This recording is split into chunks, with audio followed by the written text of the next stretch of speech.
I want to return to a concept that we talked about very briefly in last week's lesson about the different types of stories, and that is this idea of cosmogony. If you remember, broadly speaking, a cosmogony is the idea of a story that seeks to explain the universe. It's basically a universal origin story. So we can apply that to this idea of the myth of America by thinking of it as the beginnings. So where do we come from?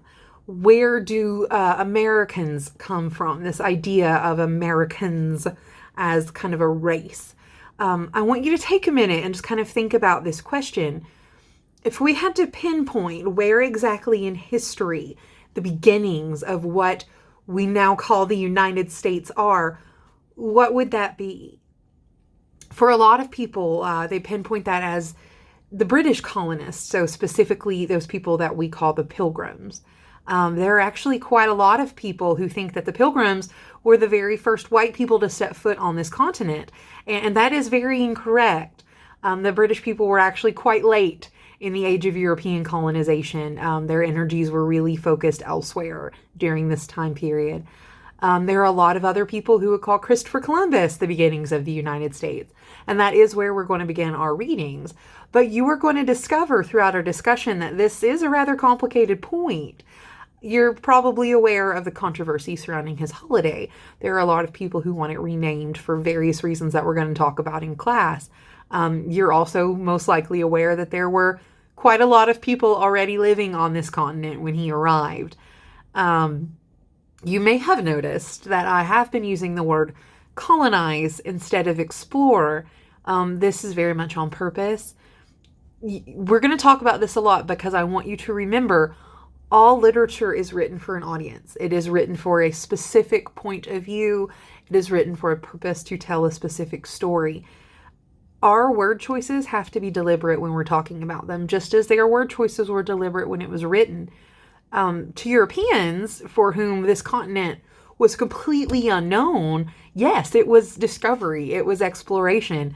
But what this illustrates for us is this concept of narrative framing, which is this idea of who writes the story is the one who gets to control the story. It wasn't an exploration for the people who lived here, and that number was somewhere between 2 and 18 million. We don't actually know how many people it was. We have to guess. We don't have written records. The people who lived here at the time had language, obviously, but they didn't have a written language. By the time they developed written language, they had already had missionaries from Christian societies, European Christian societies. So the stories that we have by the time they wrote them down were not pure stories. We don't actually have their pure cosmogony.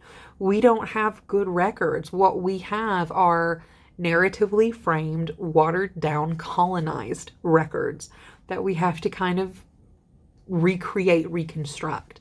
But that's the point of narrative framing, is that we do only see one point of view. You don't get factual, pure stories.